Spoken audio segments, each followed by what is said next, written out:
mana saja, dengan siapa saja, dan kapan saja. Kali ini kita akan belajar bahasa Indonesia bersama Ibu Dian dalam program B4D Belajar Bahasa Indonesia bersama Bu Dian.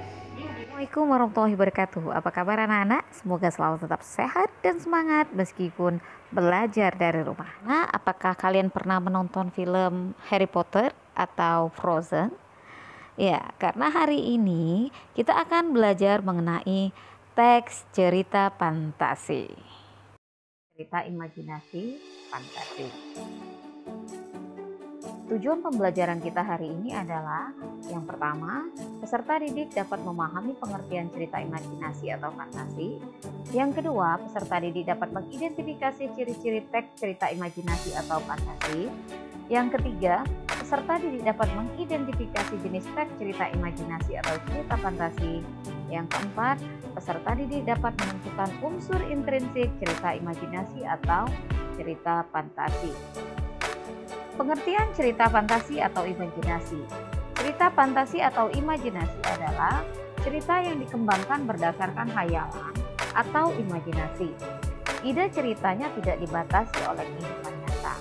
Ciri-ciri teks cerita fantasi yang pertama, tema cerita ada keajaiban, supernatural, dan futuristik. Yang kedua, menggunakan berbagai latar, lintas waktu atau ruang. Yang ketiga, tokohnya unik. Contoh, memiliki kesaktian. Yang keempat, bersifat fiksi.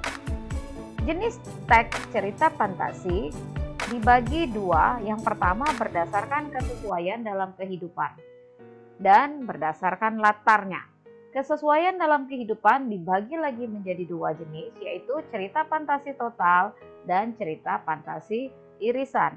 Yang dimaksud dengan cerita fantasi total adalah semua ide ceritanya adalah hasil dari imajinasi dan tidak ada kaitan dengan dunia nyata.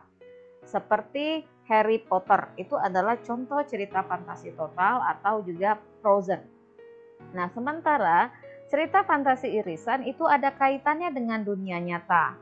Contoh di dalam buku teks itu adalah ketika si tokoh bertemu dengan Gajah Mada. Kemudian berdasarkan latar, dibagi menjadi dua, yaitu sezaman dan lintas waktu. Yang dimaksud dengan sezaman adalah cerita fantasi itu berlangsung di satu waktu atau satu zaman. Nah, sementara lintas waktu adalah cerita fantasi itu berlangsung dengan waktu yang berbeda. Contoh, si tokoh melompat ke waktu yang sebelum atau ke masa depan. Selanjutnya, nah ini adalah contoh cerita fantasi total. Di sini tokohnya adalah alien, bercerita tentang alien yang tidak ada sama sekali kaitannya dengan kehidupan nyata. Ini benar-benar fantasi. Sementara cerita fantasi irisan di sini adalah si tokoh tiba-tiba bertemu dengan Gajah Mada. Padahal tokoh ini adalah sekarang, sementara Gajah Mada adalah yang hidup beberapa tahun yang lalu. Nah, ini kalau lihat latarnya, ini sebenarnya disebut dengan latar lintas waktu. Sementara kalau di sini, kalau secara keseluruhan ini latarnya lintas waktu. Tetapi kalau secara sepintas di sini seperti sezaman, ya. Nah, selanjutnya kita lihat unsur intrinsik teks cerita fantasi. Yang pertama adalah tokoh. Tokoh adalah pelaku yang ada dalam cerita. Yang kedua, latar atau setting. Latar atau setting adalah tempat berlangsungnya cerita yang terbagi menjadi tempat, waktu, dan suasana. Yang ketiga, watak. Watak adalah karakter atau sifat para tokoh yang ada dalam cerita. Yang keempat, amanat. Amanat adalah pesan yang terdapat dalam cerita, bisa tersurat atau tersirat.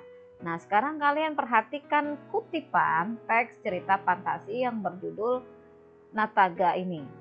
Nah, dalam kutipan cerita ini, tokoh yang ada di sini bernama Nataga. Latar di sini adalah latar tempat di Tanamodo, Pulau Tanamodo, dan suasananya tegang. Waktunya di sini tidak tampak ya, tapi di sini kalau terlihat di bawah air hujan, waktunya ketika hujan turun boleh kita buat. Nah, watak Nataga di sini bagaimana? Wataknya tidak mudah panik. Sekarang kalian perhatikan di paragraf di sini.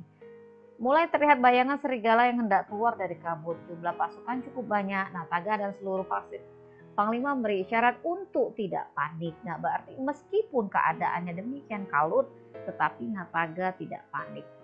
Selanjutnya amanat.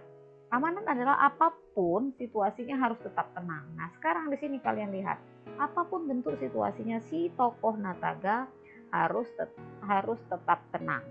Nah, ini amanat bisa tersurat atau tersirat. Kalau di sini berarti dia tersirat, tidak terlihat.